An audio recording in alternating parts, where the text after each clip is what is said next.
কাজগুলি হয়ে গেল, বেশি দিন লাগে নাই। সেই তো। আর এই জানুয়ারি মাসের 30 তারিখ রিটায়ারমেন্ট আছে। আচ্ছা, এবার স্টার্ট করি। হ্যাঁ, হ্যাঁ। নমো খণ্ডমণ্ডলাকারম व्याप्तं येन चराचरं तत्पदं दर्शितं येन तस्मै श्रीगुरवे नमः। गुरुर्ब्रह्मा गुरुर्विष्णु गुरुर्देवो महेश्वर गुरुर्साक्षात् परब्रह्म तस्मै श्री गुरवे नमः।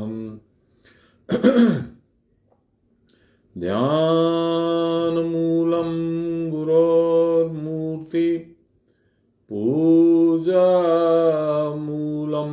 गुरोर्पदम् मन्त्रमूलं गुरोर्वाक्यं मोक्षमूलं गुरोर्कृपाम् ब्रह्मानन्दं परमसुखदं केवलं ज्ञानमूर्तिं द्वन्द्वातीतं गगनसदृशं तत्त्वमस्यादिलक्ष्यम् एकं नित्यं विमलमचलं सर्वदा साक्षिभूतं भावातीतं त्रिगुणरहितं सद्गुरुं तं नमामि, सद्गुरुं तं स्मरामि, सद्गुरुं तं भजामि। नमो ब्रह्मण्यदेवाय गोब्राह्मणहिताय च जगद्विताय श्रीकृष्णाय गोविन्दाय नमो नमः। मूकं करोति वाचालं पङ्गुं लङ्घयते गिरिं यत् कृपातमहं वन्दे परमानन्दमाधवम्। नमो श्री ब्रह्म विद्यायां योग शास्त्रे नमः, श्री गुरुचरण कमलेभ्यो नमः, श्री कृष्णाय नमः। आरंभ करने के पहले एक विशेष सूचना। आप लोग दो ही लोग हैं अभी, बाद में जो देखेगा वो समझेगा। मैं अभी धनबाद था 5-7 दिन, तो वहां कुछ पुरानी टेप्स बाबा की मैंने रिकॉर्ड करी थी, वो पड़ी थी। पिछली बार गया था तो भी मैंने खोजा था पर मुझे मिली नहीं थी। इस बार बाबा की इच्छा हुई तो मिल गई। तो उसमें से एक मैंने सारे ग्रुपों में 3 ग्रुप हैं अपने। एक है श्यामाचरण लहरी श्यामाचरण संघ, दूसरा है अपना गीता पाठ वीकली, और तीसरा है गीता पाठ। तो ये 3 ग्रुप हैं।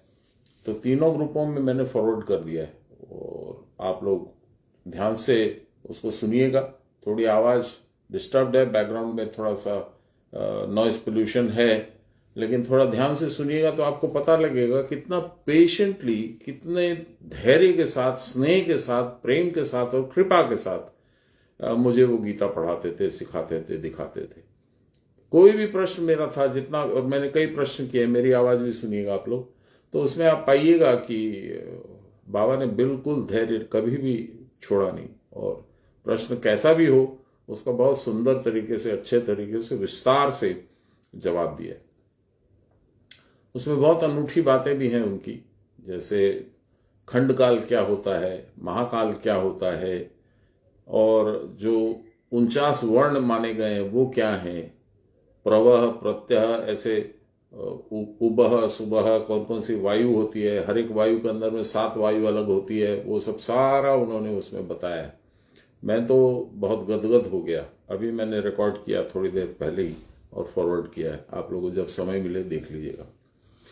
हम लोग जो ये पढ़ रहे हैं देव असुर संपद विभाग योग, इसमें हम তো लोग আপনি হোয়াটসঅ্যাপে দিয়েছেন? হ্যাঁ হোয়াটসঅ্যাপে প্রত্যেকটা গ্রুপে আছে, শ্যামাচরণ সংঘর গ্রুপেতেও আছে। আপনি তো আছেন না শ্যামাচরণ সংঘর গ্রুপে? হ্যাঁ হ্যাঁ হ্যাঁ। হ্যাঁ, পেয়ে যাবেন।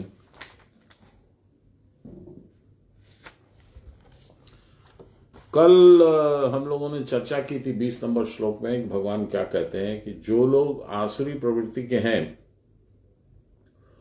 भगवान कहते हैं मेरा न उनसे कोई द्वेष है, न मेरा कोई उनसे प्रेम है, न मैं उनको पसंद करता हूं न अपसंद करता हूं।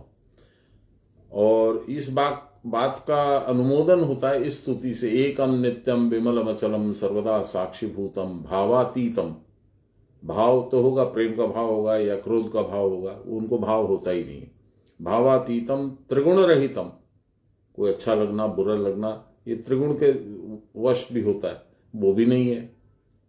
तो इसलिए भगवान कहते हैं कि मुझे न कोई प्रिय है न कोई द्वेष्य है, और जिसकी जो प्रवृत्ति है उसके अनुरूप वो कर्म करता है, और उस कर्म को करके वह अधोगति या ऊर्ध्वगति का वह स्वामी होता है, वो उसको मिलती है अधोगति या ऊर्ध्वगति। और ऐसे करके जो असुरी प्रवृत्ति वाले हैं उनको मैं नीची योनियों में डाल देता हूं, वहां और क्रूर कर्म करते, क्योंकि उनकी प्रवृत्ति वैसी है। तो और क्रूर कर्म करके और नीचे और नीचे और नीचे चले जाते हैं, उनकी साइकिल फिर वापस रिवर्स होती है लाखों करोड़ों जन्म के बाद।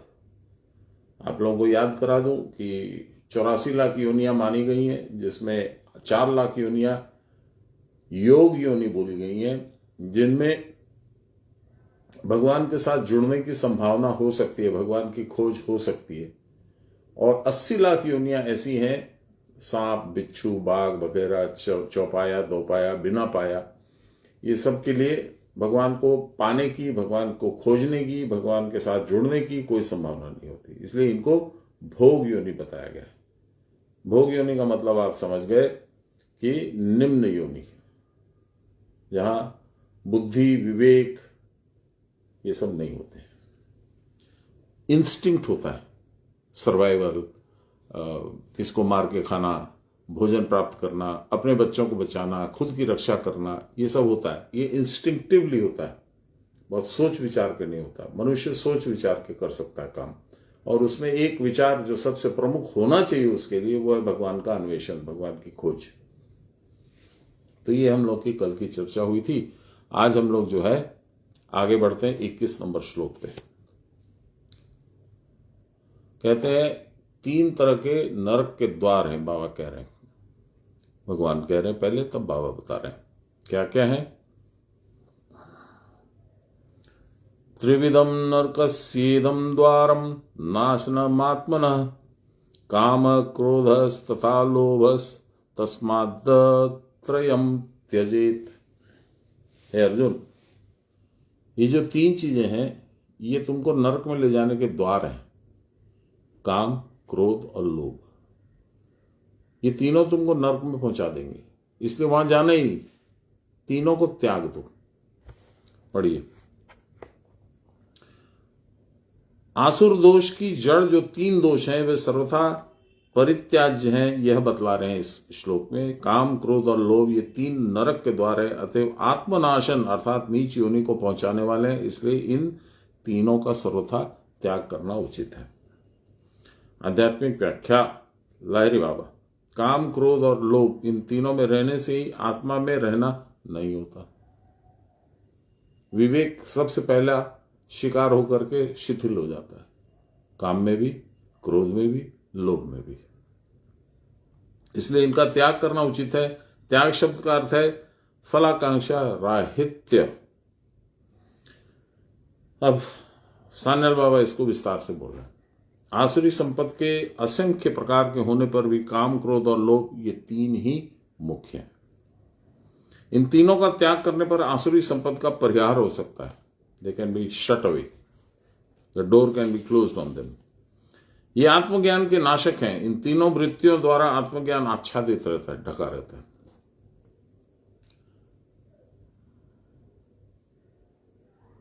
जो आत्मज्ञानहीन है उनको नीच योनि प्राप्त होती है, पहले के श्लोक में भी हम लोग चर्चा कर रहे थे, आत्मज्ञानहीन कैसे होंगे? पशुतुल्य होंगे।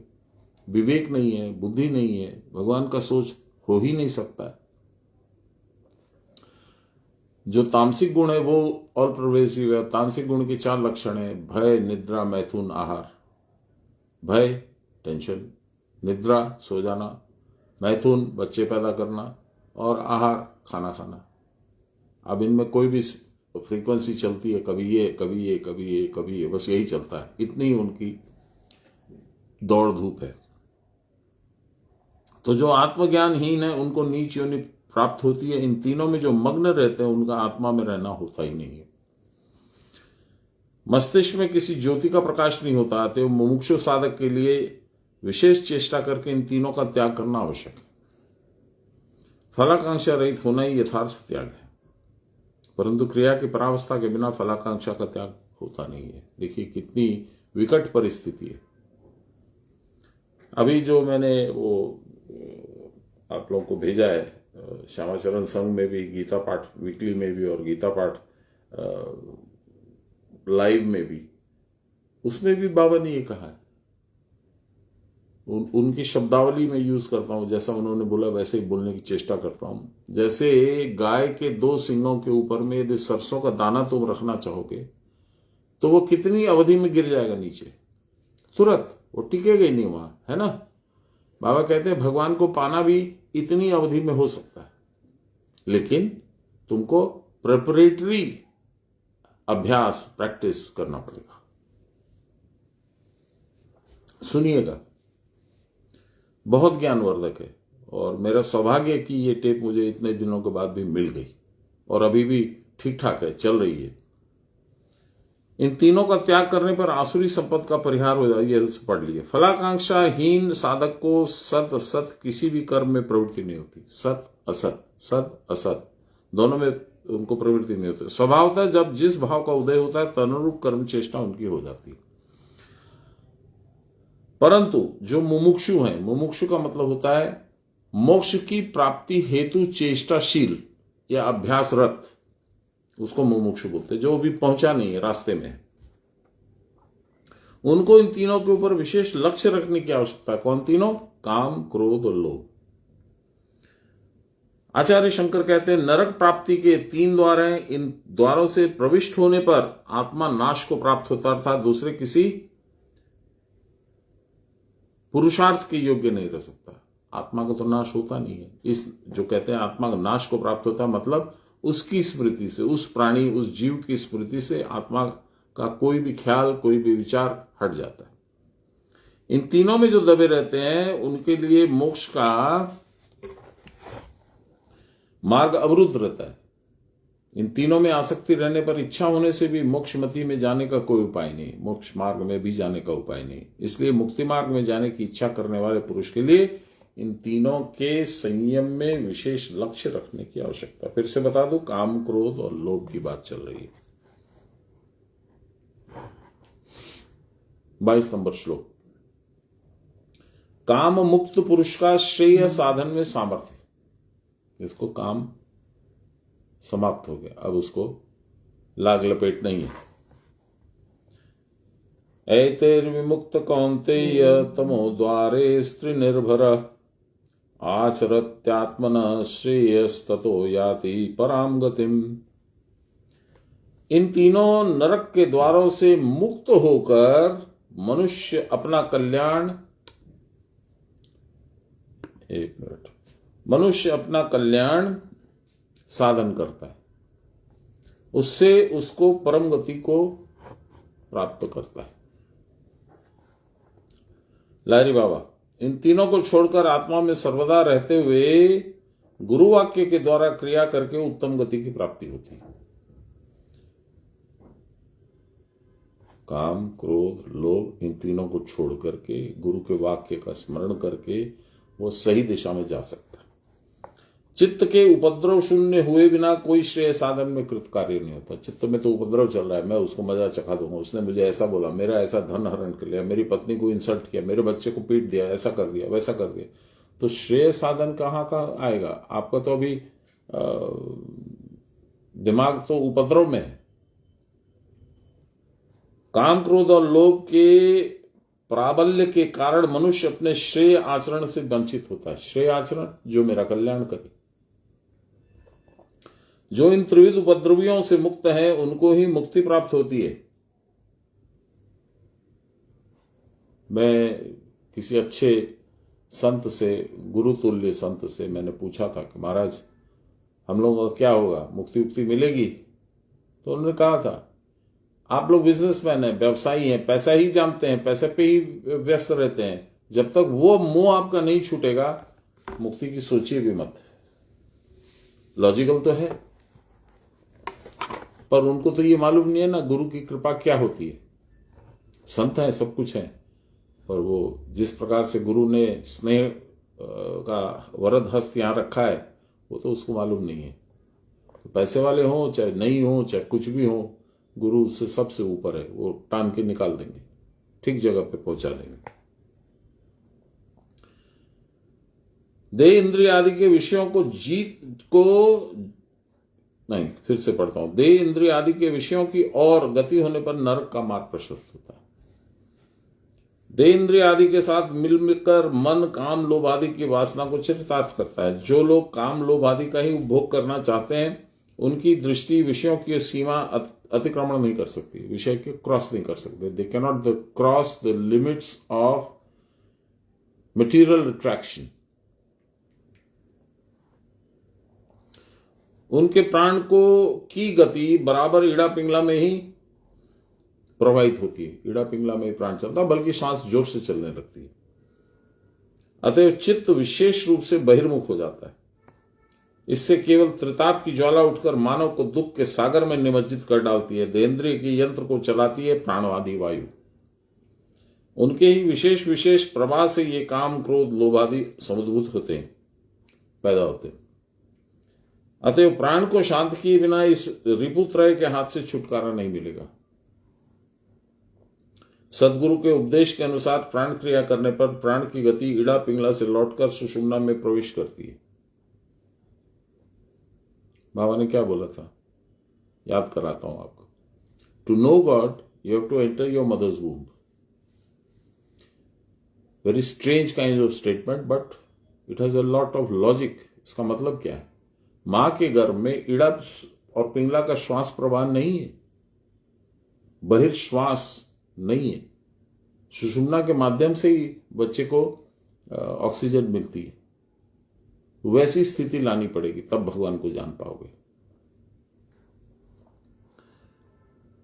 सदगुरु के उपदेश के अनुसार प्राण क्रिया करने पर प्राण की गति ईड़ा और पिंगला से लौटकर माने पहले सुषुम्ना में थी, अब चली गई ईड़ा और पिंगला में, अब वापस लौटकर सुषुम्ना में आएगी।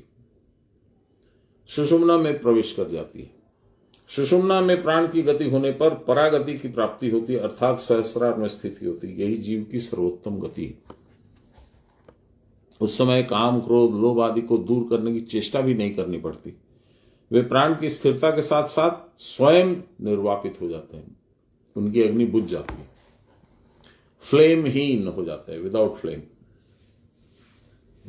उनका प्रज्वलित जो रौद्र रूप है वो समाप्त हो जाता है।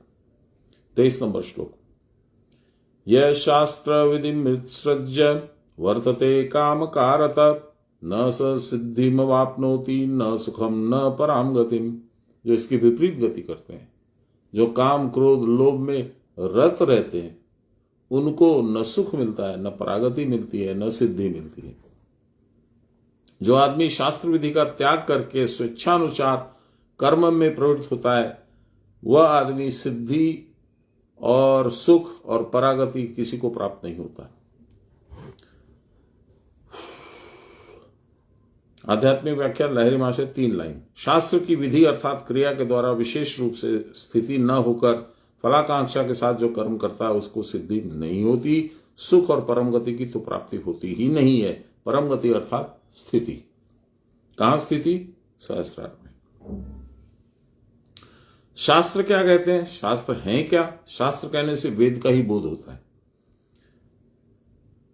वेदानुगत स्मृति और पुराण को जो शास्त्र कहते हैं, स्मृति पुराण यदि कहीं वेद विरुद्ध होते हैं तो उनका प्रामाण्य पंडित लोग स्वीकार नहीं करते। जो अज्ञात वस्तु है शास्त्र उसका ज्ञापक है, जिस वस्तु की सत्ता है परंतु हम उसे जानते नहीं है। भगवान फॉर एग्जाम्पल, भगवान के अलग नाना रूप, इनको है वो, पर हम लोग जानते नहीं। उसके साथ शास्त्र हमारा परिचय कराता है। वो विष्णु के सहस्त्र नाम बता करके, उनकी स्तुति बता के, उनके कार्यकलाप बता करके, उनकी कथा बता के, प्रसंग बता करके हम लोग को समझाते हैं कि कैसे हैं विष्णु, उनका स्वभाव कैसा है, उनकी दिनचर्या क्या है, जो कि हम नहीं जानते। यह विधि अपूर्व नियम और परिसंख्या भेद से 3 प्रकार की होती है। अज्ञात विषय का उपदेश ही अपूर्व विधि है। जैसे स्वर्गकामी पुरुष अग्निहोत्र करें अथवा प्रतिदिन संध्या करें। अग्निहोत्र के अनुष्ठान से जो स्वर्ग प्राप्त होता है उससे हम अवगत नहीं, हम नहीं जानते स्वर्ग प्राप्त होगा तो क्या होगा। जैसे इस्लाम में मेरा मानना है, गलत से बोलते हैं, है कि नहीं है पता नहीं, और बोला जाता है कि यदि तुम इस्लाम के लिए जिहाद करोगे यानी दूसरों को मारोगे और तुम उस करते हुए मर जाओगे तो तुमको जन्नत मिलेगी, वहां 72 हुरें मिलेगी, वहां ऐसा होगा वैसा होगा। हम तो नहीं जानते। अब किसी ने कह दिया है, That is true, sir. It is written. What is written? Whatever you said, it is written in Quran and Hadith, sir. Fine, it is written. It is not written by Krishna Bhagwan. It is not written by Allah. It is written by some Khalif after them. We don't know No, the sir. authenticity. We believe it is true. Quran is a direct word of Allah. It is believed. No, it has been And rewritten. Hadith is Muhammad's followers' direct observation. See, there was a case filed in the Supreme Court by this guy who later adapted himself to Hinduism, right? I forget his name, but he took the name of Narsingh, Swami Narsingh, and he has challenged 23 clauses in the Quran, which he says have been added later on. So the authenticity of these aspects of Quran are not known. 1. 2. It is not known which we are referring to. For example, it says kafir, one word which is very popular in Islamic talk is kafir. Who is a kafir? A non-believer. Now, who is a non-believer? I myself am a non-believer. Like in Chandi, they say कि तुम्हारे अंदर ही राक्षस है, तुम्हारे अंदर अहंकार रूपी राक्षस है, तुम्हारे अंदर इच्छा रूपी राक्षस है, तुम्हारे अंदर कामना वासना रूपी राक्षस है, तुम्हारे अंदर ये सारे हैं. So instead of killing outside people, you have to kill these enemies of your own self inside you. That is my belief. I may be wrong. Anyway, जिस वस्तु why we talk about Quran, we should only talk only Gita. No, it is ठीक है, आपकी बात भी सही है. मुसलमान बात करते हैं क्या गीता का? नहीं करते, करना भी नहीं चाहते हैं, लेकिन हम लोग थोड़ा ओपन माइंडेड हैं.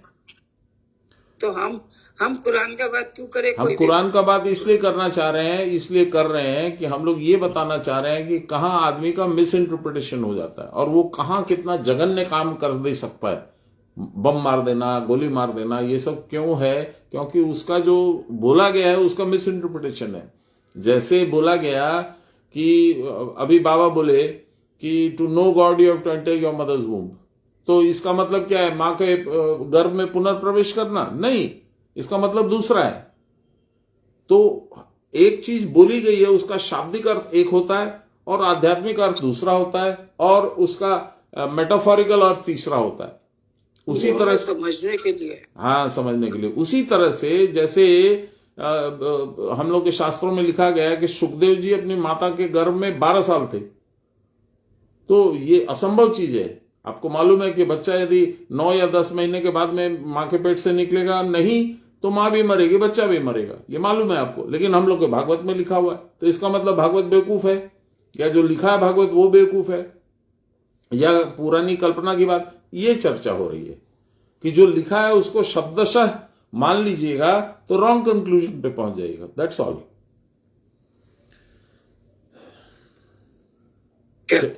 चलिए, हम अज्ञात वस्तु को जानने के लिए विशेष विधि या साधना है, जो उस विधि का बोधक भी शास्त्र या वेद होता है। यह विधि अपूर्व नियम और परिसंख्या भेद से 3 प्रकार के होते हैं। अज्ञात विषय का उपदेश ही अपूर्व विधि है, जैसे स्वर्ग कामी पुरुष अग्निहोत्र करें। ये हम लोग सब पढ़ चुके। इसलिए कि वह वेद का उपदेश है क्या, कि स्वर्ग होता है, आपने मैंने नहीं देखा है लेकिन हम मानते हैं। उसी तरह से जो कुरान की बात है उसको किसी ने नहीं देखा है कि वो 70-72 हूरें मिलेंगी, यहां जाएंगे वहां जाएंगे, ऐसा होगा वैसा होगा। जो कोई कुछ बोल दिया बस बोल दिया, लेकिन उसमें सत्यता क्या है ये कोई नहीं जानता है। यही बताया जा रहा है। अग्निहोत्र के अनुष्ठान से जो स्वर्ग प्राप्त होता है उससे हम अवगत नहीं है, हम जानते नहीं है स्वर्ग कैसा है, परंतु हम उसको मानकर चलते हैं, इसीलिए कि वह वेद का उपदेश है। वैसे वो लोग कुरान का उपदेश मान के चलते हैं। यह उपदेश ही अपूर्व है। पुनः जो आंशिक रूप में अज्ञात है और आंशिक रूप से ज्ञात है, हाफ नोन हाफ अननोन, वह नियम कहलाता है। दैट इज अ नियम मीन्स रूल्स। जिस प्रकार धान का छिलका हटाने पर चावल होता है, वह हम लोग जानते हैं। धान का छिलका रहित करने के अनेक उपाय हैं। इनमें से उबाल कर कूट कर जो चावल निकलेगा उसी से यज्ञ करना होगा। यह जो आंशिक अज्ञात विधि है इसी को नियम कहते हैं। स्वभावतः मनुष्य अपनी रुचि के अनुसार अनेक विषयों में अनुरक्त हो जाता है, अपनी रुचि के अनुसार।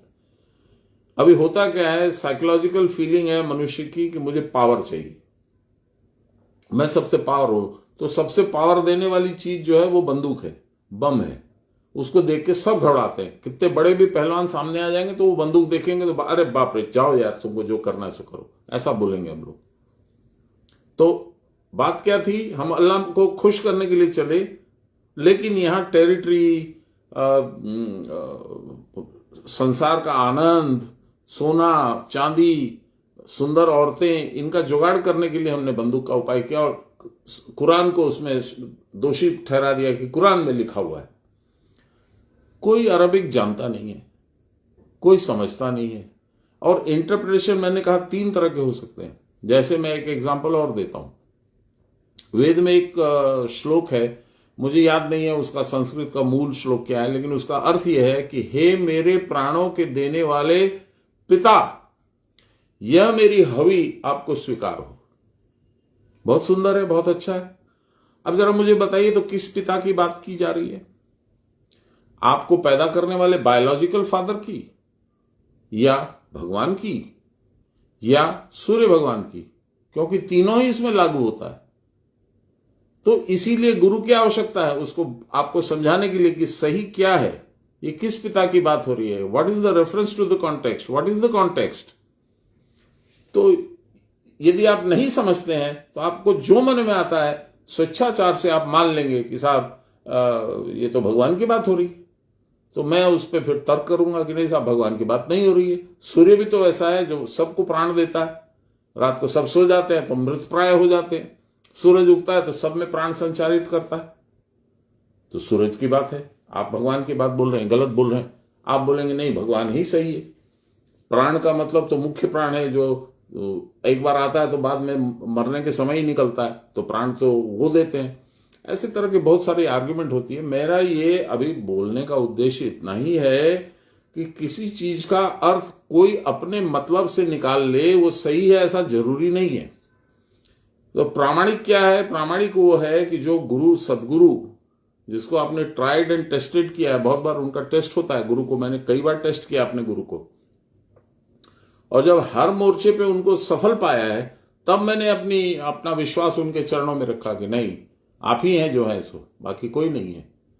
मैंने इंजीनियरिंग भी करी है, फलाना भी करी है, डिमका भी करी है, संसार में भी बहुत घुमाओ, कोल माइंस भी थी, सब कुछ है, लेकिन मेरे को ऐसा गुरु कभी मिला ही नहीं। कभी मैंने कल्पना भी नहीं की थी कि इस तरह का कोई व्यक्तित्व होगा जो मुझे ये सब इतनी गहन बातों को बता सकेगा और इतनी सरलता से।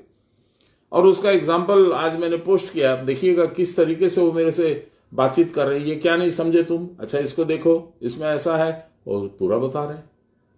और ये 1 दिन 2 दिन की बात नहीं है, 7-7 8-8 घंटे मैं उनके पास बैठता था, आपको बता चुका हूं।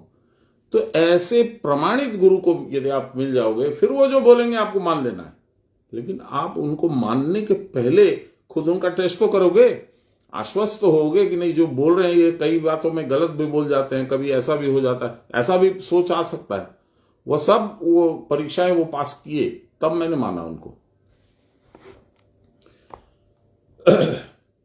जैसे पशु मांस भक्षण इत्यादि, ये भी एक बात है। पशु मांस भक्षण हम लोग के शास्त्र में लिखा हुआ है, गोमांस भक्षणम यावत चांबरम पीवेत, और इसको लेकर के NCEART national council for education and something something, उसने सुप्रीम कोर्ट में एफिडेविट दिया कि साहब जो आर्य वाले थे, आर्यंस जो थे, वो गोमांस भक्षण करते थे और वो दारू भी पीते थे।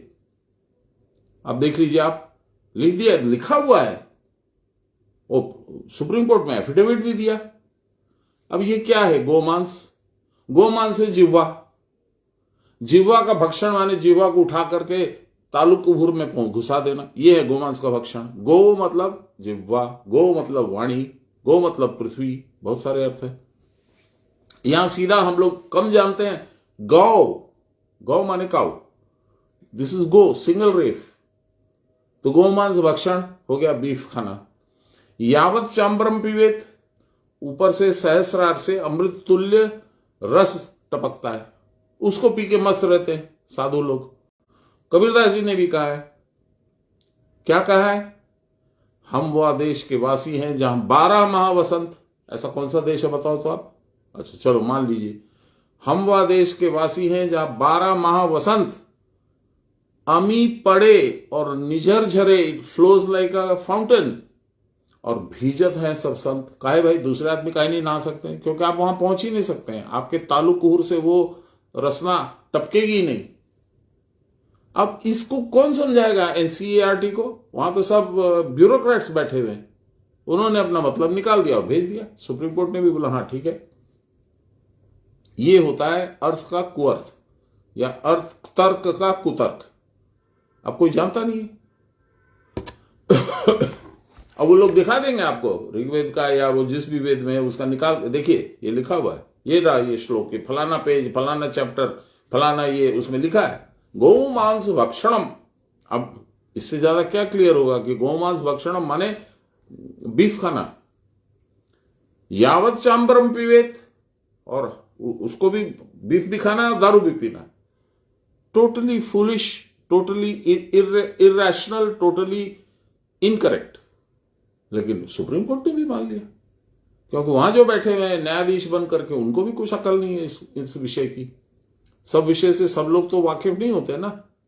वैसे ही है, कुरान में यदि लिखा भी है, आई डाउट इट, लेकिन यदि लिखा भी है तो भी उसके बहुत सारे मतलब हो सकते हैं। दूसरों को मारना कोई मतलब नहीं हो सकता है। अब भाई दूसरे जो हैं, जो नहीं भी बिलीव करते हैं, वो क्या भगवान के बनाए हुए नहीं है? वो अलग कोई दूसरे प्लेनेट से आ रहे हैं, जहां और कोई दूसरा राक्षस है जो बनाता है, इनको भेजता है यहां। तो ये बड़ी अपवाद है, बहुत बेकार की चीज है, जाने दीजिए। पशु मांस भक्षण इत्यादि, परंतु शास्त्र का उपदेश है कि पंचनख प्राणी के सिवा अन्य पशु का मांस न खाओ। इस विधि का नाम है परिसंख्या। वेदोक्त कर्म या उपासना इन 3 प्रकार की विधियों के द्वारा शासित है। वेद में कर्मकांड और ज्ञान कांड है। कर्मकांड की विधि के अनुसार कर्म करके लोग स्वर्ग आदि उच्च लोक को प्राप्त होते हैं। अब मैंने तो देखा नहीं है, आपने देखा नहीं है, इस विधि को करने से स्वर्ग मिलेगा। कौन कौन स्वर्ग पहुंचा, कोई लिस्ट है आपके पास? कोई ट्रैवल एजेंसी है जो आपकी बुकिंग करेगी? कैसे पता लगेगा? ये सिर्फ सदगुरु यदि बोलेंगे तो ही आपको विश्वास होगा। दूसरे का कोई का लिखा हुआ, सुना हुआ, बोला हुआ विश्वसनीय नहीं है मेरी नजर में। जिसको मानना वो मानता ही है। उच्च लोक को प्राप्त होते हैं। ज्ञान कांड का फल और ही प्रकार का है। क्या है वो? वह अलौकिक ज्ञान है, उसके द्वारा जीव को निश्रेयस अर्थात मुक्ति की प्राप्ति होती है। व्हाट इज दिस मुक्ति? कौन जानता है? आप और हम तो नहीं जानते हैं। हम लोग मुक्ति मुक्ति मुक्ति मुक्ति बहुत कुछ बोल रहे हैं, गुरु जानते हैं।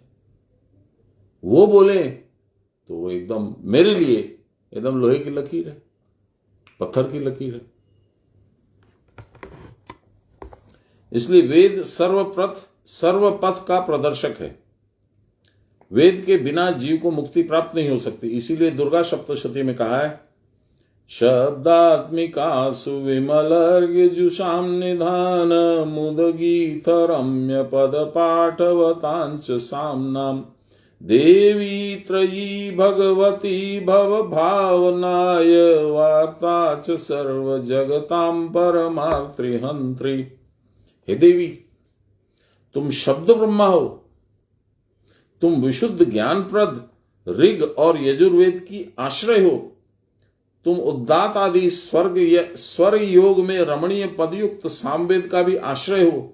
अतएव तुम त्रयी यानी 3 वेदों वाली हो। तुम सर्वार्थ प्रकाशिका हो, सब चीजों का अर्थ तुम ही जानती हो, तुम ही बताओगी। तुम ही सर्वैश्वर्य युक्त हो, ऐश्वर्य सर्व ऐश्वर्य युक्त हो, सब ऐश्वर्य तुम ही में है। तुम संसार प्रवाह की रक्षा के लिए, संसार चलता रहे इसकी रक्षा के लिए कृषि वाणिज्य आदि वृत्ति रूपा हो। प्रोफेशन, एग्रीकल्चर, बिजनेस, किसान, ये सब तुम ही करवाती हो। तुम निखिल जगत की परम दुख नाशिनी हो। इसलिए जो लोग शुभ कर्म नहीं करते या करके भी शास्त्र विधि का उल्लंघन करके स्वेच्छाचार में प्रवृत्त होते हैं, उनको सिद्धि, सुख या मोक्ष कुछ भी प्राप्त नहीं होता। परंतु शास्त्र असंख्य हैं, उनमें विधि भी अनंत हैं। अतएव सब लोग सब शास्त्रों को मानकर चलेंगे, इसकी संभावना कहां है? नहीं हो सकता है। शास्त्रों में विधि निषेध अधिक है और वे परस्पर इतने विरुद्ध भावापन है कि उनको मानकर चलना किसी के लिए संभव भी नहीं जान पड़ता। कोई कहेगा उठ के बैठो, कोई कहेगा बैठ के उठो, हो गया फर्क। क्योंकि सब विधियां सदा सबके लिए नहीं होती। देखिए आप, यही तो मूल है। अब कौन सी विधि मेरे लिए है, कौन सी विधि मेरे लिए नहीं है, इसका निर्धारण कौन करेगा? मैं खुद नहीं कर सकता हूं। I am not qualified. तो who will do it for me? मेरा गुरु। वेद को पढ़ के मैं जान सकता हूं अधिकांश बातें, पर ये गूढ़ बातें जो है वो वेद को पढ़ के भी मैं नहीं जान पाऊंगा, क्योंकि मैं कॉन्टेक्स्ट नहीं जानता हूं। It is subject to so many interpretations. लीजिए वो लिखा ये बात, क्योंकि सब विधियां सबके लिए नहीं होती। किसके लिए कौन सी कब विधि सुसंगत होगी यह बतलाने के लिए भी शास्त्र में अगाध ज्ञान होना आवश्यक है। You must be completely immersed in the शास्त्र और द वेद। केवल शास्त्र ज्ञान होने से भी काम नहीं चलेगा, सारा जान गए फिर भी नहीं काम चलेगा। कैसे? जिज्ञासु के लिए कौन सी विधि युक्त है यह समझने के लिए यथेष्ट मेधा, पराबुद्धि की आवश्यकता है, परंतु ये तो सबको होती नहीं है। अब देखिए ना, राजा सूरत और समाधि वैश्य दोनों गए मेधा ऋषि के पास, क्योंकि उनको खुद को इतने उच्च क्वालिटी के लोग थे, फिर भी उनको वो नहीं था, वो नहीं समझ पाए कि मेरे साथ ऐसा क्यों हो रहा है। मेधा ऋषि के पास जाके समझे, माने पराबुद्धि के पास। केवल मेधा मात्र रहने से भी काम नहीं चलेगा। लीजिए और सुनिए, यह मेधा विदिता अखिल शास्त्र सारा होनी चाहिए। इसके द्वारा सब शास्त्रों के सारभूत ब्रह्म को जान सकते हैं। अद्भुत। साधक को बहुत साधना के फलस्वरूप जो सिद्धि प्राप्त होती है, उस साधन सिद्धि के हुए बिना कोई कैसे बतला सकता है कि किसके लिए कौन सी साधना उपयोगी है? अब इसका एक छोटा सा एग्जाम्पल मैं देता हूं। हम लोग को जब दीक्षा मिलती है तो 4 क्रियाएं मिलती हैं शुरू में। मैं कहीं गया था तो कुछ दूसरे लोग मेरे साथ बैठे थे, तो मैं कंडक्ट कर रहा था, हम लोग संवेद साधन कर रहे थे। तो मैंने दूसरी क्रिया कोई 15 मिनट करी। फिर जब समाप्त हो गया तब जो साथ में थे वो लोग बोले, अरे आप इतना लंबा खींच दिए, क्यों? मैंने कहा क्यों, लंबा खींचने में क्या सुविधा है? बोले नहीं, हम लोग को तो बोला गया इतना ही करना है, 12 ही करना है। मैंने कहा मुझे तो बोला गया कि जितना करोगे उतना अच्छा है। अब लीजिए, वैद आपकी नब्ज देख के आपकी दवाई निर्धारित करता है, गुरु आपकी नब्ज देख के, मानसिकता देख करके आपकी दवाई निर्धारित करता है। वो एक आदमी को कुछ बोलता है, दूसरे को कुछ बोलता है, विरोधाभास नहीं है। लेकिन आपके मन में आ सकता है, अरे उसको तो ये बोले, मुझे तो ये बोले, ये तो बड़ी विचित्र बात हो गई। विचित्र नहीं है। आपके अंदर में घुस करके आपका आंतरिक सारा विषय जान करके गुरु निर्धारित करते कि कौन सी क्रिया कितनी उसको करने की चाहिए। हम लोग को आश्चर्य लगता है, हम क्या जानते हैं? हम जानते हैं हमारे अंदर क्या है, बाहर क्या है, उसके अंदर क्या है, बाहर क्या है? नहीं जानते। इसलिए जो गुरु ने जो कर दिया, जैसा कर दिया, किसी को एक क्रिया है जो छठी या सातवीं कुछ क्रिया है, उसको सूर्योदय के पहले और सूर्यास्त के बाद ही किया जा सकता है। तो मैंने कहा प्रभु, मैं तो सूर्योदय के बहुत बाद उठता हूं, लेट से लेट राइजर हूं, और रात को तो मैं करता नहीं हूं क्रिया, उस समय की बात है। तो उन्होंने कहा ठीक है, तुम दिन में करो, आप बोलिए।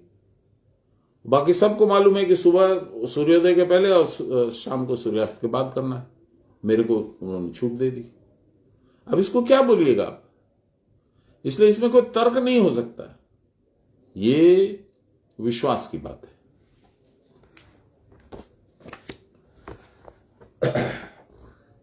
इसलिए बाहरी रूप से केवल शास्त्र अनुशीलन करने से काम नहीं चलेगा। खाली मैंने पढ़ लिया बस हो गया। हाँ, जैसे अभी इसने अपने कुट्टे ने कहा, गिरी ने, उसमें लिखा है कुरान में, वो अरबिक जानता नहीं है। I am not arguing, I am not trying to put you down, but I am just giving my point of view. Arabic वो नहीं जानता है, जैसे हम लोग संस्कृत नहीं जानते अधिकांश लोग। तो अब उसमें क्या लिखा है, क्यों लिखा है, नहीं मालूम। उसी तरह से जो अरबिक जानते नहीं है, वो लोग बोलते हैं कि लिखा हुआ है इसमें। अरे भैया ठीक है, लिखा हुआ है, क्या लिखा हुआ है, किस कॉन्टेक्स्ट में लिखा हुआ है, क्या इसका तात्पर्य है? It's a matter of deep research. ऐसे ही सुप्रीम कोर्ट नहीं चला गया वो कि ये 26 जो क्लॉजेस हैं, इसमें जो 26 आयतें लिखी हुई है, ये विरोधाभासक है। उसी तरह से हमारे शास्त्र में बहुत चीज बोलती है। एक अंग्रेज था, वो पाठ करा रहा था, तो वो बोला कि कृष्ण भगवान ने विभूति योग में मैं कौन हूं, ऐसा अपना परिचय देने के लिए भगवान ने कहा, मैं सर्पों में फलाना सर्प हूं, वो जो विश्व को धारण करके रखते हैं, क्या नाम है उनका, जिसपे भगवान लेटते हैं कृष्ण भगवान, शेषनाग हूं, मैं फलाना में ये हूं, मैं फलाना में ये हूं। अब उसने ये बताया कि देखो, जिसका भगवान खुद कहता है कि मैं फलाना हूं, मैं फलाना हूं, वो सर्प है, ही इज अ सर्पेंट। और दूसरों का वो दिमाग घुमा दिया उसने।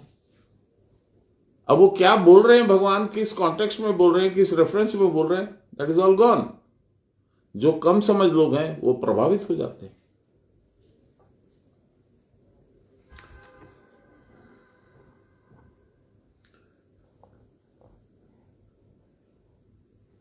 इसलिए भगवान कहते हैं, शब्द ब्रह्माणि निष्णात न निष्णीयात परे यदि समतस्य वृथा श्रेय ज्ञेय ह्यादेयु मनवी रक्षत।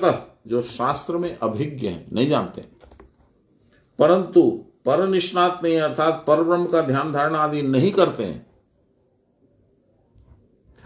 उनका शास्त्र पाठ केवल श्रम मात्र है। जैसे संध्या, जैसे बंध्या बांझ बैरन काउ को पालन करने वाले का श्रम व्यर्थ हो जाता है, न उसको गाय, न उसको बाछा मिलता है, न दूध। बाबा इस बात को बहुत बोलते थे। पोथी मेरी थोथी, चारों वेद पढ़े मजदूर, कथनी के घर बहुत हैं, करनी के घर दूर। कबीरदास जी की बात है ये। खाली वेद पढ़ लेने से कुछ नहीं होगा। मैं हरदम बराबर बोलता हूं कि ये जो गीता पाठ है, ये गीता पाठ है ऑपरेटिंग मैनुअल, और जो आपको करना है वो है साधन। साधन कौन सा करूंगा, उसमें क्या होगा, ये आपको पढ़ के सुन आएगा, और फिर पढ़ने के बाद में कुछ डाउट आएगा तो साधन करने के बाद में समझ में आएगा। इसलिए दोनों का साथ साथ चलना जरूरी है। ये देखिए, एक बहुत सुंदर श्लोक आया है, मुझे याद है, अनंत शास्त्रम बहुवेदितव्यम स्वल्पश्च कालो बहुश्च विघ्ना यत सारभूतम तद उपासितव्यम हंसो यथा क्षीरमिवाम्बु मिश्रम। शास्त्र अनेक हैं, असंख्य शास्त्र, काउंटलेस। ज्ञातव्य विषय भी बहुत हैं, जानकारी बहुत तरह की है, परंतु आयु कम है। स्वल्पश्च आयु कालो बहुश्च भी ना, उस अल्प समय में भी हजारों प्रॉब्लम्स है, डिस्टर्बेंसेस है, बैरियर्स है।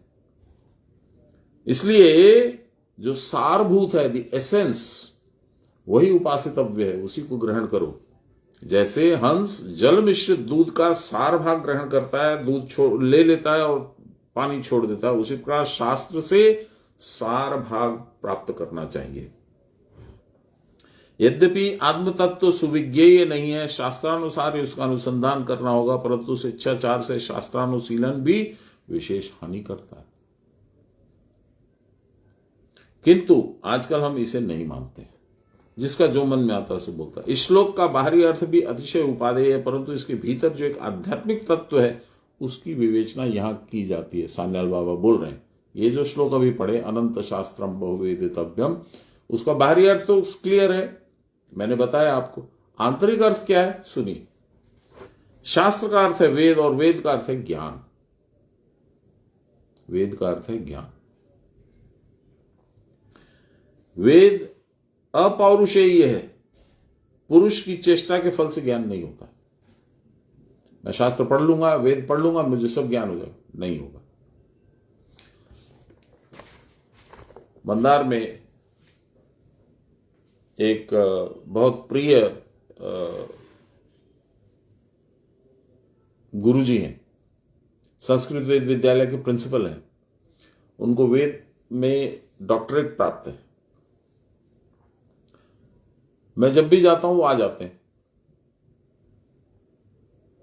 तो मैं अच्छा लगता है, बहुत अच्छी चर्चाएं होती हैं। पर वो कहते हैं देखिए हम लोग परस्पर एक दूसरे को सपोर्ट करें। मैंने कहा पंडित जी आप इतनी कृपा करते हैं, आपके जैसा आदमी और मेरे पास आता है, मुझे थोड़ा सा अच्छा नहीं लगता, मुझे आपके पास जाना है। बिल्कुल नहीं। बोले मैं यहां 35 साल से हूं मंदार में, आप वहां से आके 5 दिन 7 दिन 10 दिन रहते हैं और साधन करते हैं, और साधन छोड़ के आप कुछ करते नहीं है। मैं जानता हूं आपकी दिनचर्या, और हम लोग यहां रह के कुछ नहीं कर पाते। हाँ ठीक है, मैंने वेद जान लिया तो क्या हो गया? पूरा वेद उनको मुखस्थ है, पूरे उपनिषद मुखस्थ है, पुराण मुखस्थ है, जबरदस्त पंडित जी हैं। अभी वो आए थे प्रणब मुखर्जी, रिटायर होने के पहले राष्ट्रपति पद से वो मंदार गए थे। स्पेशल हेलीकॉप्टर पैड बना था उनके उतरने के लिए, मंदार में आके पूजा किए थे। उनके पिताजी को अंग्रेजों ने फांसी की सजा दे दी थी, तो वो सान्याल बाबा के पास उनकी पत्नी और वो सब आए। उन्होंने बोला कि महाराज कुछ कीजिए, तो सान्याल बाबा ने अभय दान दिया था कि जाओ कुछ नहीं होगा, बच जाएगा। वो बच गए थे। वही प्रणाम करने और धन्यवाद ज्ञापन करने के लिए आए थे। बोलपुर में रहते हैं, वहां पे अपनी से खुद पूजा करते हैं प्रणब दा। एनीवे, तो उस वक्त उनके स्वागत सत्कार में उनकी पुरोहिती के अंदर में रतीश जी थे, जिनकी मैं अभी चर्चा कर रहा हूं। बहुत ज्ञानी है, लेकिन उनको अंदर में एक छोटा सा वो है कष्ट कि साधन जितना मुझे करना चाहिए मैं नहीं कर पाता हूं। क्यों? जब ज्ञानी हैं तो उनको जरूरत क्या है साधन की? मैंने आपको बताया, पोथी मेरी थोथी, चारों वेद पढ़े मजदूर, कथनी के घर बहुत हैं, करनी के घर दूर। बाबा का कहा हुआ है, कबीर जी का कहा हुआ है। तो आपको अंदर तक जाना पड़ेगा। बहुत बार वो चर्चा करते हैं, उसमें मेरा एक दृष्टिकोण दूसरा रहता है, उनका दृष्टिकोण दूसरा रहता है। फिर हम लोग सामंजस्य बैठाते हैं कि नहीं पंडित जी आपने ये बोला, मेरे विचार में तो ऐसा होना चाहिए, तो नहीं इसके बारे में। जैसे एक एग्जांपल देता हूं आपको। हनुमान को बोला गया है, माना गया है प्राण, राम को माना गया आत्मा, ठीक है। सुग्रीव क्या है? सुग्रीव है जीवा जिसकी उठी हुई है वह प्राणी। सुग्रीव, ग्रीव माने गला, सु माने सुंदर। जिह्वा जिसकी उठ जाती है उसको सुग्रीव बोलते हैं। सुग्रीव नाम का एक राक्षस भी गया था देवी से मिलने के लिए, इनका शुंभ और निशुंभ का संवाद लेके। समय है कि नहीं है? तो मैंने एक प्रश्न किया पंडित जी से कि पंडित जी ये तो सब कुछ ठीक है, लेकिन आप जानते हैं कि वो जो क्या नाम है उसका, जो रीछ है भगवान राम की सेना में, रीछ का क्या नाम है, जामवंत। तो जामवंत किसका रूपक है, किस चीज को बतला रहे? जैसे राम आत्मा हो गए, हनुमान प्राण हो गए, सीता कुल कुंडलनी हो गई जो मूलाधार में रहती है, लंका वही है, तो उसको कैद से छुड़ा कर राम लाए, यानी आत्मा लेकर के आए, ये सब मान गए मैं। जामवंत क्या है? तो पंडित जी बोले ये तो हमको कभी ध्यान में आया नहीं, कभी मैंने सोचा नहीं, मैं दो चार पुस्तक पढ़ के आपको बताऊंगा। पंडित जी से अगली मुलाकात जब भी होगी तब ये प्रश्न मैं फिर से करूंगा। जामवंत मेरी समझ से पराबुद्धि है, इसीलिए वो 2 युग में है सशरीर। आपको मालूम होगा राम की सेना में वो थे, पराक्रमी थे, और कृष्ण के युग में भी उनकी बेटी का विवाह उन्होंने कृष्ण से कराया, यानी 2 युग में तो हो गए, त्रेता में और द्वापर में। तो ये विचित्र विचित्र बातें हैं हम लोग के शास्त्र में, जिसका कोई आप सीधा अर्थ निकालिएगा तो नहीं निकलेगा। आप उसके लिए प्रयत्नशील रहिएगा, खोजू रहिएगा, जिज्ञासक रहिएगा, तो मिलेगा धीरे धीरे। जैसे हस्तिनापुर, ये हस्तिनापुर नाम क्यों पड़ा वो पंडित जी ने बताया, खोज खाज के मुझे बताया। तो इस तरह की सुंदर चर्चा उनके साथ होती है, तो मेरा भी बहुत मन लगता है।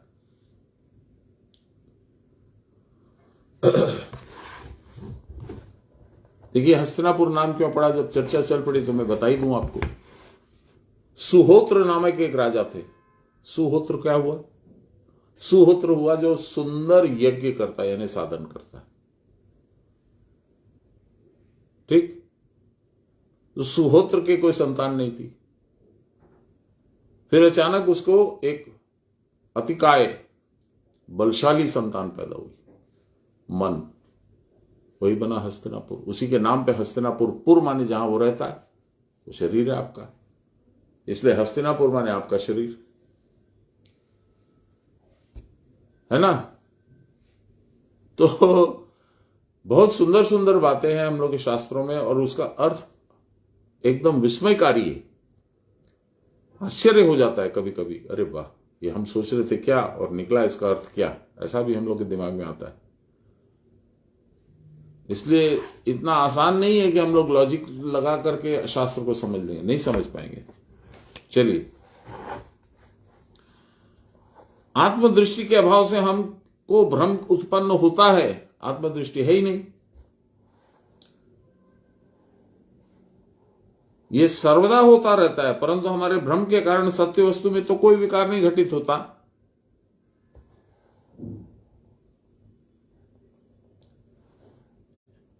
जैसे रज्जु में सर्प भ्रम, रज्जु माने होती है रस्सी, रस्सी लिपटी हुई पड़ी, अंधेरा है, पैर पड़ गया, आपको लगा अरे सांप को छू दिया मैंने पैर से।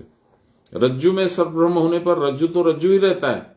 उसी प्रकार नित्य सत्य ब्रह्म वस्तु में जगदादि तद वस्तु का भ्रम होने पर भी जो स्वतः सिद्ध सत्य है, उसके सत्य रूप में कोई व्यभिचार नहीं होता है। वो तो ब्रह्म जैसे है वैसे ही है, आप कुछ भी समझो, कुछ भी बोलो, कैसा भी करो। अतएव हम समझे या न समझे, आत्मा के स्वरूप में कोई विकार नहीं होता, यह सर्वदा ही एक रूप रहता है।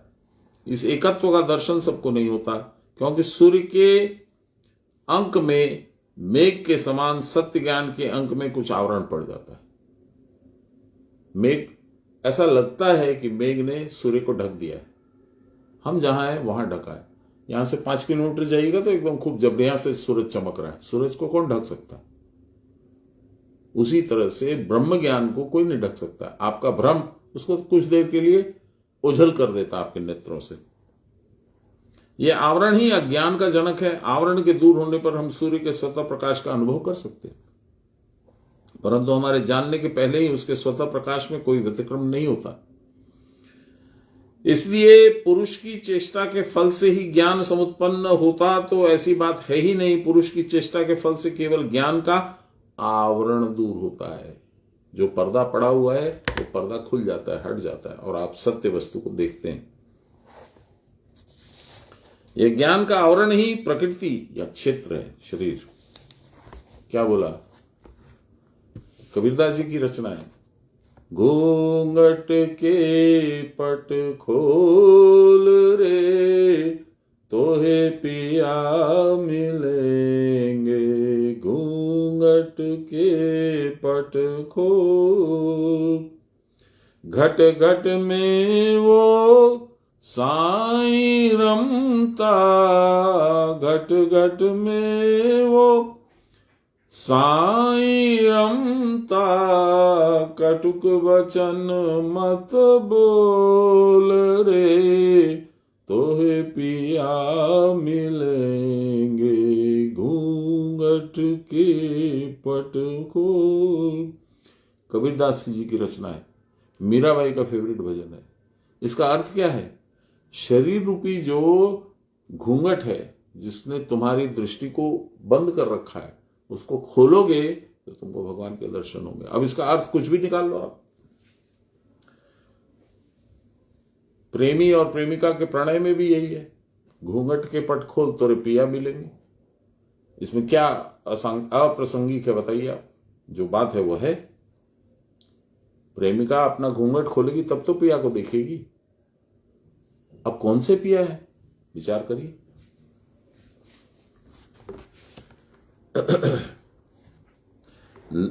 मन इस प्रकृति में जब तक रहता है तब तक वो विषयों का अनुभव करता है, नानात्व देखता है, जन्म मृत्यु की क्रीड़ा देखता है, ज्ञान ढका रह जाता है। वो ज्ञान की प्राप्ति करने के लिए शास्त्र का अनुशीलन करना पड़ता है।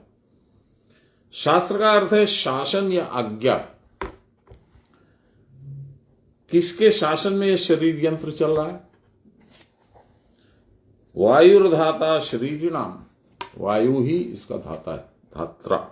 वायु ही शरीर का विधाता या शासक है। वायु के बल से ही ये इंद्रियां, मन, बुद्धि, समस्त प्रकृति के कार्य परिचालित हो रहे हैं। सब वायुओं में प्राण मुख्य प्राण है। इस प्राण के नियंत्रण में ही सब कार्य हो रहे हैं। अतएव वायु शरीर का शास्ता या शास्त्र है। इस शास्त्रा के शरणागत होकर चलने से ही सारी प्रकृति उसके अधीन हो जाती है। तब वह प्रकृति के अधीश्वर पुरुष को से भी अवगत हो जाता है, तब वह राम को जानता है।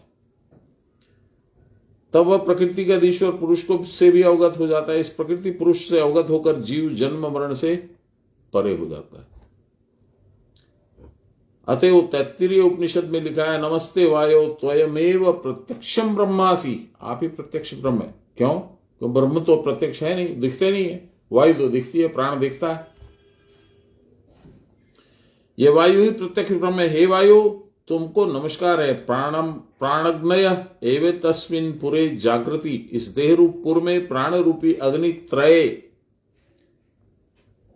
त्रिनेच क्या नाम था, नचिकेता, उसने ये 3 अग्नि का वर्णन किया था, यमराज से प्रश्न किया था। उसी की बात यहां हो रही है, सुनिए। इस देहपुर में प्राण रूपी अग्नि त्रय सदा प्रज्वलित रहती है। प्रजापति ने कहा कि यज्ञ के साथ सारी प्रजा सृष्टि हुई। ये प्राण यज्ञ ही यज्ञ है। ये 3 अग्नि कौन है? 3 वायु कौन है? प्राण, अपान, समान। यज्ञ करने से ही आत्म उन्नति की प्राप्ति होती है। यही सबको अभिष्ट योग प्रदान करता, भोग प्रदान करता है। ये वायु सचंचल होकर मन को उत्पन्न करती है। मन के द्वारा विषय भोग होता है। यह वायु जब स्थिर होती है तो मन प्राण के साथ मिलकर एक हो जाता है, तभी ब्रह्म दर्शन होता है। प्राणायाम के द्वारा इस वायु के वशीभूत होने पर अपरोक्षानुभूति होती है। यह वायु की साधना ही ज्ञातव्य वस्तु है। यही जानने की जानकारी है, कैसे साधन करना है। और इसको आपकी भ्रांतिवश विकृति भी हो जाती है बहुत बार। मेरा एक मित्र है, उसने अभी अगस्त महीने में साधना लिए थी। वो कुछ नहीं, सब चीज गलत कर रहा था। वो मेरे पास आया चेक कराने के लिए, तो मैंने उसको बताया, ये देखो ये गड़बड़, ये गड़बड़, ये गड़बड़। उसका अर्थ बताया, क्या है ये, क्यों ऐसे ये करना है, इसका क्या मतलब है।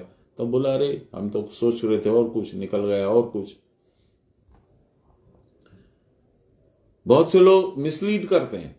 मुझे कुछ लोगों ने मिसलीड किया, लेकिन मेरे साथ में फॉर्चुनेट ये था कि बाबा मेरे लिए सुलभ थे, तो मैं फट से उनके पास पहुंच जाता था। बाबा ऐसा ऐसा बोला है, क्या ये सही है? नहीं, ये सही नहीं, ये तो गलत है। और जो सही था उसको बोल देते हाँ ये ठीक है। तो एक अनुमोदन मिल जाता था, एक आश्वासन मिल जाता था कि नहीं ठीक है। तो मैं उन्हीं से चेक करा था बाद में। सुनिए, अब इस वायु की साधना ही ज्ञातव्य वस्तु है, जानने लायक जानकारी। प्रश्नोपनिषद में ऋषि ने इस विषय की विस्तृत आलोचना की है। वायु सबका शासक है, अतएव इसकी क्रिया संबंधी जो नियम या विधियां हैं उनका ही नाम है शास्त्र विधि। इस वायु की क्रिया को ही ब्रह्म विद्या कहते हैं। क्रिया के द्वारा मूलाधार से सहस्रार पर्यंत चैतन्य प्राप्त होने पर ही वेद ज्ञान होता है, कि रामचंद्र जी ने भी कहा है। मंत्र जाप कर दृढ़ विश्वासा, मंत्र सोही जो वेद प्रकाशा। वेद माने ज्ञान, ज्ञान का प्रकाश तुम्हारे हृदय में लाए, तुम्हारे बुद्धि में लाए, तुम्हारे में लाए।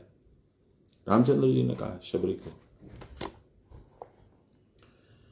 यह वेद ज्ञान पूर्ण होने पर साधक वेदातीत चरम ज्ञान को प्राप्त करता है, जिसको वेदांत कहते हैं।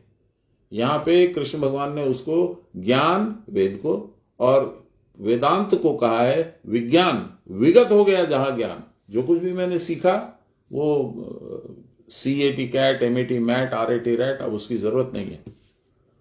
अब मैं पूरा का पूरा व्याख्यान लिख देता हूं और पढ़ देता हूं। ये तो स्थिति जब वो आएगी तो कैट, रैट, मैट आप वो स्वतः स्वाभाविक हो जाएगा, आपको याद करने की जरूरत नहीं पड़ेगी। तब द्वितीय अध्याय में भगवान ने अर्जुन को क्यों कहा है कि त्रैगुण्य विषया वेदा निस्त्रैगुण्य भव अर्जुन। त्रैगुण्य विषया देवा वेदा, 3 गुणों का विषय है वेद, या वेद के विषय है 3 गुण। इनसे परे हटो अर्जुन। क्यों कहा भगवान ने? वेद त्रिगुणात्मक है, तुम गुणातीत बनो, गुण के परे जाओ। इस वाक्य में वेद की अवहेलना करने के लिए नहीं कहा है, वेद को इग्नोर कर दो, बाईपास कर दो, ऐसा नहीं कहा है। क्या कहा था? द्वितीय अध्याय के श्लोक 45 की व्याख्या देखो। वेद विधि के द्वारा ही वस्तुतः निस्त्रैगुण्य अवस्था प्राप्त की जाती है। वेद में जो बताया गया उसके अनुसार चलोगे तभी गुणातीत होगे। वेद विधि है मेरुदंड के भीतर षटचक्र की क्रिया, जो आपको, हमको, इनको, उनको, सबको मिली है। ज्ञान के द्वारा ज्ञेय को जान लेने पर फिर ज्ञान का प्रयोजन नहीं होता। यह भी बाबा ने बोला था। এটা নদী ক্রস করছো, নৌকো প্রয়োজন হবে তো, নৌকোতে বসে ওই পাশে চলে গেলে, এবার আর নৌকোর তো কোনো প্রয়োজন নেই। তো তুমি কি তোমার পিঠের উপরে ওটা বয়ে নিয়ে যাবে নৌকোটা? না, ওটা তুমি ছেড়ে দেবে। সেরকম যখন জ্ঞেয় মানে ভগবানকে জেনে নিলে তখন আর জ্ঞান মানে বিধির দরকার হয় না, शास्त्रेर दरकार है ना। इसी को कहते हैं विकर्म।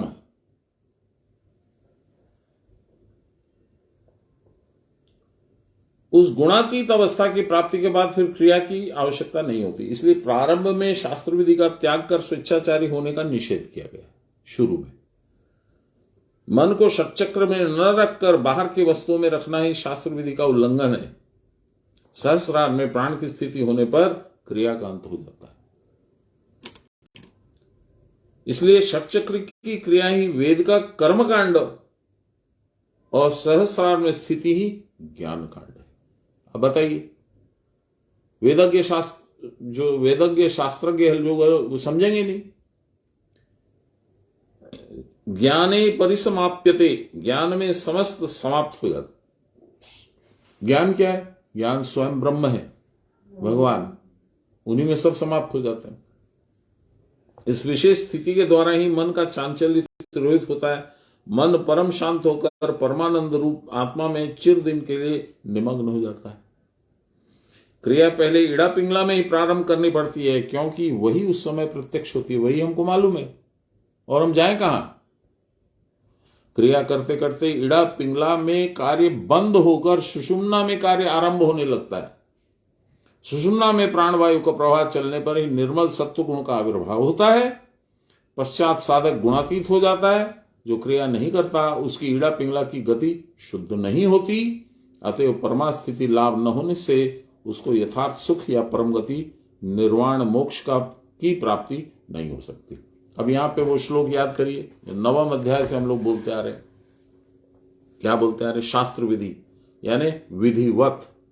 विधिवत प्राण संयमेर नाड़ी चक्र विशोधते सुषुम्ना बदनम भित्वा सुखे दुषति मारुत मारुत मध्य संचारे मनस्थैर्यम प्रजायते।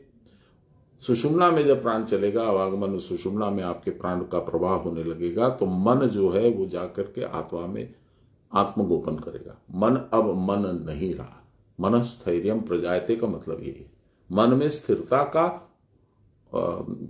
की उत्पत्ति होगी, यही है मनस्थैर्यम प्रजायते। तो एक से दूसरा लिंक बड़ा सुंदर बैठा हुआ है।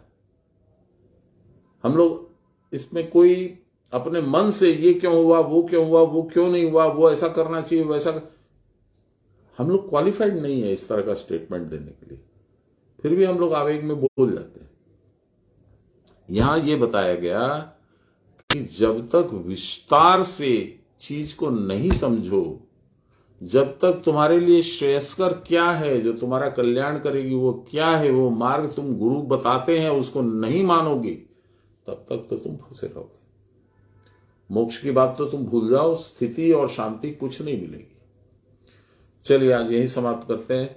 नमो ब्रह्मार्पणम ब्रह्म हविर्ब्रह्माग्नो ब्रह्मणाहुतम ब्रह्मैव तेन गंतव्यम ब्रह्म कर्म समाधिनाम।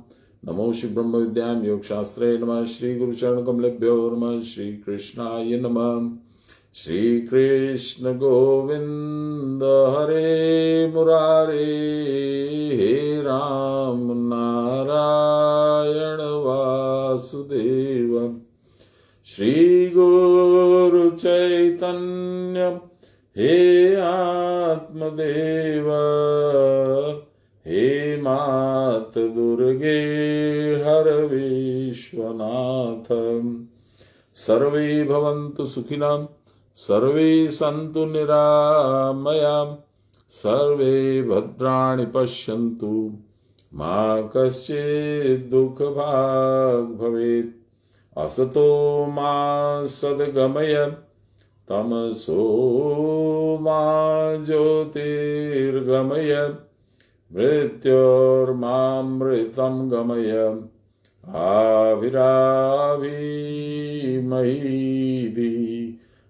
बोलिए प्रेम से गुरु महाराज की जय, परम गुरुदेव की जय, परात्पर गुरुदेव की जय, परमेष्टि गुरुदेव की जय, गुरु माता की जय। हर हर महादेव। दो बातें बोलना चाहता हूं। एक, कल लाइव यानी कि श्रोता बैठेंगे, हम लोग सब मित्र हैं, गुरु भाई गुरु बहन हैं, तो कल इस साल का अंतिम गीता पाठ होगा। उसके बाद में 2 दिन गीता पाठ जैसा हम लोग करते हैं वैसा नहीं होगा, क्योंकि संघ के 2 दिन है, 31 दिसंबर और 1 जनवरी 2023।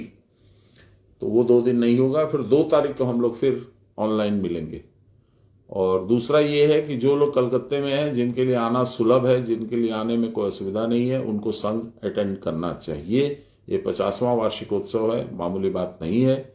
इसको अटेंड करने से कल्याण ही होगा, क्योंकि ऐसा जानना जाता है, माना जाता है कि जहां इस तरह का आयोजन होता है, संघ हो, गीता पाठ हो, संवित साधन हो, वहां बाबा रहते हैं। तो जहां बाबा रहेंगे वहां कल्याण होना ही है। जय गुरु। मिलते हैं कल लाइव सेशन में।